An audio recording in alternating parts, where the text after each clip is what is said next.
याबाबतची तुमची काय भूमिका आहे आणि त्यांनी काय केलं पाहिजे असं वाटतं?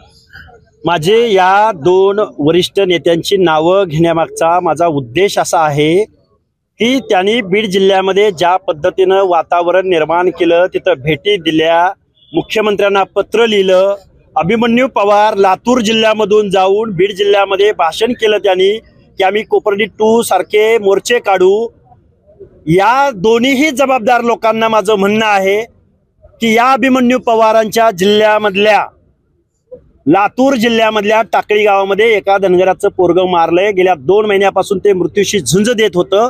ते कालच्या 6 तारखेला त्याची डेथ झाली आणि ही डेथ जात वर्चस्वाच्या भावनेतनं, ऑनर किलिंग, सैराटमध्ये जी घटना घडली त्या पद्धतीनं एका धनगराचं पोरगं मारलंय.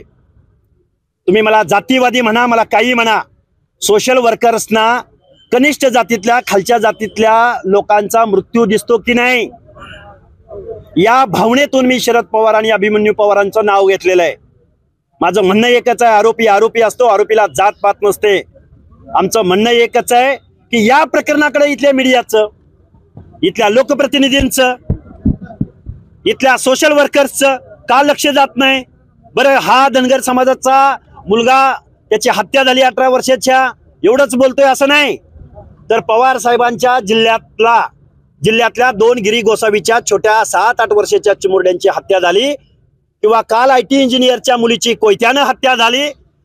त्या जिल्ह्यामधल्या पिस्टन्स, त्या जिल्ह्यामधले कोयते, लातूर जिल्ह्यामधल्या या पिस्टन्स, हा आरोपी, याचा अवैध सावकारी धंदा, याकडे इथली मीडिया, नेते ज्यांचं मी नाव घेतलं, गृह विभागाच्या विरुद्ध तर आम्ही बाय डिफॉल्ट प्रश्न उपस्थित करत आहोत, आम्ही त्यांची भेट घेत आहोत, आम्ही त्यांच्या विरोधात आम्ही आता ही प्रेस घेत आहोत.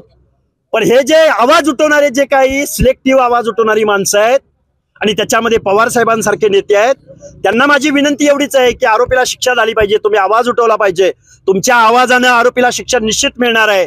पण अशा प्रकरणांचं तुम्ही काय करणार? तुम्ही भेट देणार का लातूर जिल्ह्यामध्ये येऊन?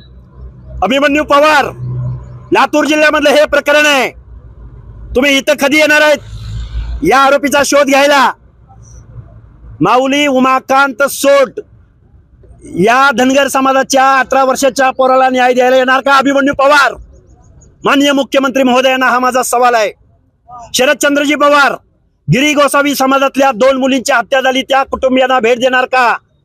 त्यांना आर्थिक मदत देणार का? त्यांच्या खुनाची तुमच्या लेखी काही किंमत नाही का? त्या जिल्ह्यातली संघटित गुन्हेगारी दिसत नाही का? हा सवाल माझा या सगळ्या लोकांना आहे. देश विदेशातील प्रत्येक घडामोडींचे लाईव्ह अपडेट मिळवण्यासाठी आता साम टीव्हीच्या सर्व सोशल मीडिया प्लॅटफॉर्मला लाईक, फॉलो आणि सबस्क्राईब करा. तसंच सर्व नोटिफिकेशनसाठी बेल आयकॉन प्रेस करायला विसरू नका.